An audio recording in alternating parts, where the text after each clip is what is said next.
Hi everyone. Let's see what's going on with Ivan today. This chapter is called Hunger.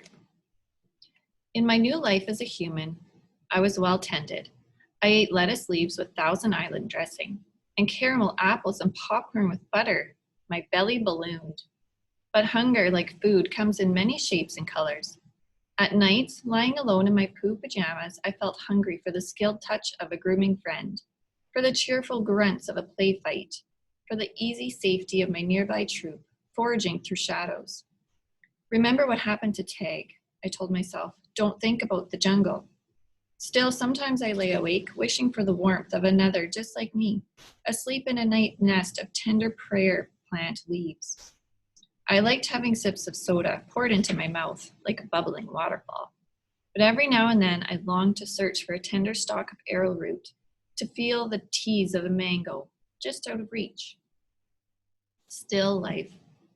One day Helen came home with something large and flat, wrapped in brown paper. Look what I bought today, she said excitedly as she tore off the paper. A painting to go over the living room couch. Fruit in a bowl, Max said with a shrug. Big deal. This is fine art. It's called a still life, Helen explained, and I think it's lovely. I dashed over to examine the painting, marveling at the colors and shapes. See, said Mac's wife, Ivan likes it. Ivan likes to roll up poop and throw it at squirrels, Max said. I couldn't take my eyes off the apples and bananas and grapes in the picture. They looked so real, so inviting, so edible. I reached out to touch a grape, and Helen slapped my hand. Bad boy, Ivan, don't touch. She jerked her thumb at Mac. Honey, go get a hammer and a nail, would ya? While Mac and Helen were busy in the living room, I wandered into the kitchen. A cake covered in thick chocolate frosting sat on the counter. I like cake. Love it, in fact. But it wasn't eating I was thinking about. It was painting. The frosting peaked and dipped like waves on a tiny pond. It looked rich and gooey, dark and smooth. It looked like mud. I scooped up a handful of frosting. I scooped up another. I headed to the refrigerator door. It was perfect, an empty, white, waiting canvas. The frosting wasn't as easy to work with as jungle mud. It was stickier, and of course more tempting to eat. But I kept at it. I scraped off every last bit of that frosting. I may have eaten a little cake too. I don't remember what I was trying to paint. A banana, most likely. I suppose I knew I was going to get in trouble.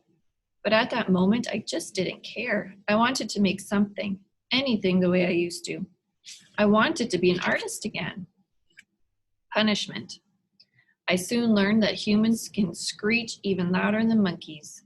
After that, I was never allowed in the kitchen. Babies.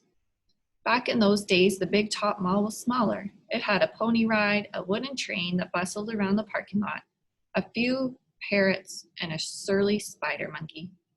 But when Mac brought me a baby gorilla dressed in a crisp tuxedo to the mall, everything changed. People came from far and wide to have their pictures taken with me. They brought me blocks and a toy guitar. They held me in their laps. Once I even held a baby in mine. She was small and slippery. Bubbles flowed from her lips.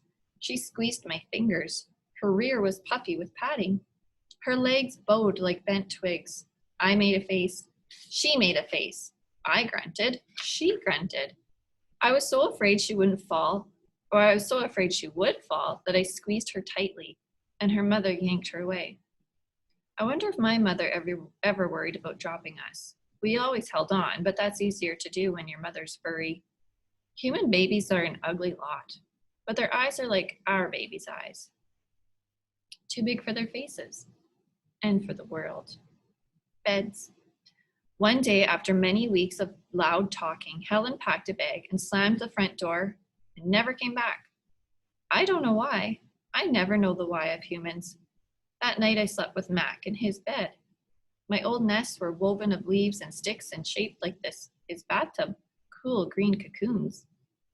Mac's bed, like mine, was flat, hot, without sticks or stars. Still, he made a sleeping sound like the rumble my father used to make when all was well, a sound from deep inside his belly. My place. Mac grew sullen. I grew bigger. I became what I was meant to be. Too large for chairs, too strong for hugs, too big for human life. I tried to stay calm, to move with dignity. I did my best to eat daintily, but human ways are hard to learn, especially when you're not a human. When I saw my new domain, I was thrilled, and who wouldn't have been? It had no furniture to break, no glass to smash, no toilets to drop Mac's keys into. It even had a tire swing. I was relieved to have my own place. Somehow I didn't realize I'd be here quite so long. Now I drink Pepsi, eat old apples, watch reruns on TV. But many days I forget what I am supposed to be. Am I a human? Am I a gorilla? Humans have so many words, words that they truly need. Still, they have no name for what I am. 9,876 days. Ruby is finally asleep. I watch her chest rise and fall. Bob, too, is snoring. But my mind is still racing. For perhaps the first time ever, I've been remembering. It's an odd story to remember, I have to admit. My story has a strange shape, a stunted beginning, an endless middle. I count all the days I've lived with humans. Gorillas count as well as anyone, although it's not a particularly useful skill to have in the wild. I've forgotten so many things, and yet I always know precisely how many days I've been in my domain.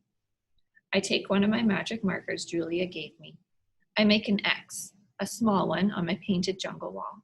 I make more X's and more. I make an X for every day of my life with humans. My marks look like this. The rest of the night I mark the days, and when I am done, my wall looks like this. Lots and lots of X's.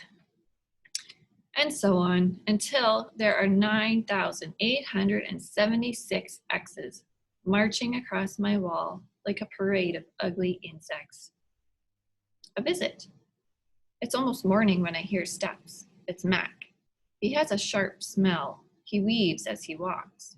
He stands next to my domain. His eyes are red. He is staring out the window at the empty parking lot.